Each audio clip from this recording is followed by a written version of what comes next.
بسم اللہ الرحمن الرحیم۔ شروع اللہ کے بابرکت نام سے جو بڑا ہی مہربان نہایت ہی رحم والا ہے۔ بخاری اور مسلم میں بنی اسرائیل کے ایک قاتل کا واقعہ نقل کیا گیا ہے کہ بنی اسرائیل میں ایک شخص چوری، ڈکیتی اور قتل میں بہت مشہور تھا اور نہایت ہی معمولی بات پر کسی کو قتل کر دیتا تھا۔ ہوتے ہوتے اس کے 100 سے 99 افراد کا قتل ہو چکا۔ اس کے بعد اس کے دل میں احساس پیدا ہوا کہ مجھے بھی تو اللہ کے ہاں جانا ہے۔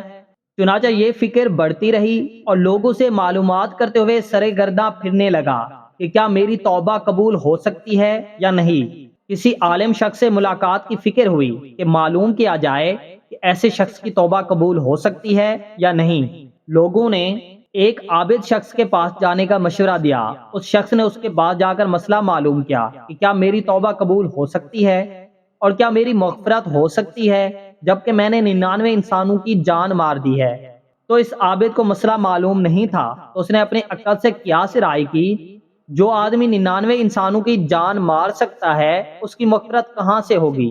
چنانچہ اس نے کہہ دیا کہ تیری توبہ قبول نہیں ہوگی۔ اس شخص نے غصہ اور جلال میں آ کر اس کو بھی قتل کر کے 100 پورے کر دیے کہ جب میری توبہ قبول نہیں ہوتی ہے تو لاؤ تجھے بھی ختم کر کے 100 پورے کر دیتا ہوں۔ چنانچہ اس نے 100 پورے کر دیے، مگر اس کے دل میں تردد باقی رہا کہ میری مغفرت کی کوئی شکل ضرور ہوگی۔ اس لیے اس نے لوگوں سے پھر معلومات کا سلسلہ جاری کر دیا کہ روئے زمین پر سب سے بڑا عالم کون ہے، اس سے جا کر معلوم کروں گا، وہی صحیح مسئلہ بتا سکتا ہے۔ آخر لوگوں نے اس کو بتلایا کہ فلاں جگہ ایک عالم رہتا ہے، اس سے جا کے معلوم کرو۔ چنانچہ اس نے عالم صاحب کے پاس جا کر اپنی زندگی کی کارگزاری سنائی اور 100 آدمیوں کو کس طرح سے قتل کیا ہے سارا کارنامہ سنا کر معلوم کیا کہ اب بتلائیے کہ میری توبہ قبول ہو سکتی ہے یا نہیں۔ کیا اللہ کے ہاں مجھے جیسے گنہگار کے لیے بھی مغفرت کا کوئی خانہ ہے؟ تو اس عالم صاحب کو چونکہ علم تھا تو اس نے بتلایا کہ تیرے گناہ معاف کرنے میں اللہ کے یہاں کیا رکاوٹ ہے۔ اللہ کی رحمت کا سمندر تجھ جیسے گنہگاروں کے گناہوں سے بہت بڑا اور بہت وسیع ہے۔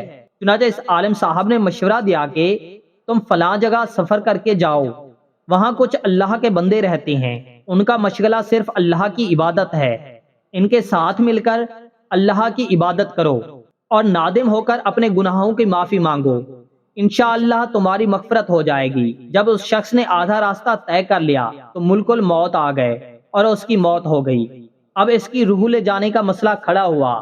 آسمانوں سے رحمت کے فرشتے بھی آئے اور عذاب کے فرشتے بھی۔ رحمت کے فرشتے کہنے لگے کہ اس کی روح لے جانے کا حق ہم کو ہے، اس لیے کہ یہ سچے دل سے تائب ہو کر عبادت کے لیے جا رہا ہے، اور عذاب کے فرشتے کہنے لگے کہ اس کی روح لے جانے کا حق ہم کو ہے، اس لیے کہ اس شخص نے کبھی کوئی نیک کام نہیں کیا ہے، پوری زندگی معیشت میں گنوا دی ہے۔ اسی دوران آسمانوں سے آدمی کی شکل میں ایک فرشتہ آیا۔ بعض روایت سے معلوم ہوتا ہے کہ یہ آنے والا فرشتہ حضرت جبرائیل امین علیہ السلام تھے۔ چنانچہ اس فرشتے نے تشریف لا کر ان دونوں طرح کے فرشتوں کے درمیان یہ فیصلہ کیا کہ دونوں طرف کی مسافت ناپ کر دیکھ لو کہ جہاں سے آ رہا ہے وہاں کی مسافت قریب ہے یا جہاں جا رہا ہے وہاں کی مسافت، لہذا جہاں کی مسافت قریب ہو اس شخص کو وہاں والوں میں شمار کر دیا جائے۔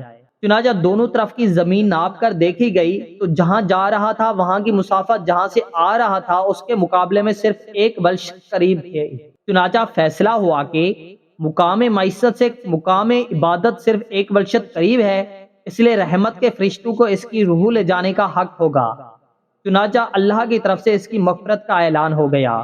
دوستو، ویڈیو کو ثواب کی نیت سے آگے ضرور شیئر کریں، اور ویڈیو پسند آئی ہو تو لائک کر لیں، اور ایسی ویڈیوز دیکھنے اور سننے کے لیے ہمارے چینل کو بھی سبسکرائب کر لیں۔ جزاک اللہ۔